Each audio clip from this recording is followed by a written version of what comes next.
So my name is Neko De Leon. I've been fighting for about 4.5 years. I first started off with the ambition to go to the Marines, more like ground infantry, guerrilla warfare. Kind of wanted to be at the best of my game, whether it was shooting, fighting, or ground tactics. So I started off in kickboxing. Into that middle way of my fight career, I wasn't really feeling the kicks no more, so I was more into my hands, wanting to keep them crisp, and kind of fell in love with this place. I came here just for my little kickstart for the first time in about 2018, and after that, I just fell in love with the place, the coaches, the environment. I'm born and raised Austinite. I've been here for 19 years now, and Texas made. I am an amateur boxer. I have 4 or 8 fights. I'm 4-4 right now. The name of my gym is South Austin Gym. We are located in South Austin, right off of Manchac and Stastny. We've kind of, me and my friends and I, even a little bit of family, kind of dabbled with my nickname.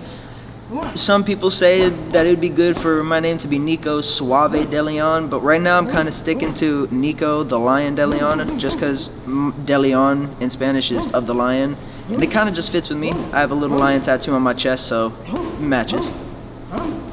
So my weight class honestly varies depending on the competition. Usually I try to go light, so like 135 to 138, but for the Golden Gloves, I'm a 141 weight division, either that or 139, just because I slip into that 141 division. But this Golden Gloves coming up, I think the classes are different. It's either 138 to 147, so I'm going to try to fit in between the 142 to 147.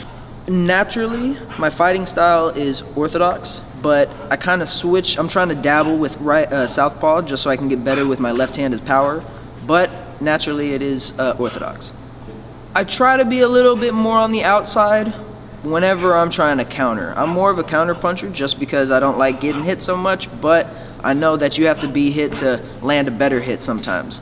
So I try to stay more on the outside, but if I see somebody's trying to get aggressive with me, I try to stick to my more boxing head movement side, so I get more on the inside, try to stay in the pocket and keep them in the corner. If I get in the corner, I revert back to the outside. The promotion we're going to be fighting for, it's under the Ohana Boxing Academy or Martial Arts Academy, either one of those, I'm not for sure. But the USA Boxing Committee is sanctioning the fight, as every fight. It's happening up in San Antonio, Texas, the Commerce Baptist Community Center. It's happening there from the 18th all the way to the 20th, a 3-day event. Hopefully this time I'll be able to fight 3 days instead of just 2. More people in my weight division. Basically a 3-day event. We're going to be fighting each day. It's kind of set up almost like tournaments, like brackets. So one day I'd be fighting somebody in my weight division while 2 other people would be fighting. Whoever wins those, at that time we'd be going against each other on the second day. And then on Sunday, whoever wins those fights would be going to that last fight.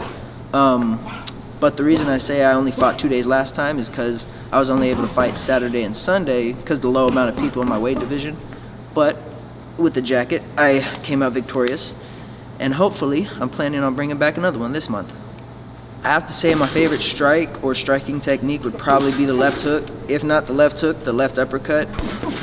Just because it feels too crisp whenever I'm able to land that uppercut to the bottom of somebody's jaw, or even if I'm trying to go for that left body shot, it just feels too nice when it connects. So my training regimen to prepare for this event, I try to stay on 2-mile runs every day. If I don't do 2-mile runs, I try to come to my gym and do sled sprints. If not that, or before that, I try to hop on the bags for about an hour, hour and a half. I do a 30-minute ab workout. Within that bag work, I also mix up some footworks to keep my feet coordinated with each other, make sure I don't be tripping up, and a lot of body conditioning so I can avoid getting hit with those body shots as well. Right now, my favorite fighter, it's kind of in between Canelo. I love Canelo in general just because he's almost been rocked in one of his earlier fights, but he's never gone down from a punch. He's always taken hard punches, like his first fight with Triple G. He threw a mean jab at Triple G and it connected, but Triple G threw a wide overhand right hand and completely 90-degree turned Canelo's head, but he just walked it off. But at the same time, I'm not just talking about his durability, I'm also talking about his counter punches. The way he lands his punches and makes them very noticeable is outstanding. And for me, I'm just a counter puncher in general. Like, I love counter punching, which is also why I like Gervonta Davis, because he's a counterpuncher, but at the same time he's a brawler. So he likes to show off, and he doesn't mind getting hit because he knows he can land that better hit. My why for all of this is my future. A lot of people think like you hop into boxing because you love to fight. You hopped in because you were a street fighter, or you had a rough childhood and you just don't want to do a 9-to-5 job. I'm doing this because I think about my future with my not yet wife, but my future to be wife, with my kids, thinking about my household. And for me, I don't really like the idea of having to owe money. And boxing in general, it's not all about the money, but at the end of the day, your heart, love, felt passion, if I weren't to compete or if I weren't to turn professional, my passion alone wouldn't bring money. It wouldn't bring food on the table. It wouldn't care for our children, or wouldn't care for me.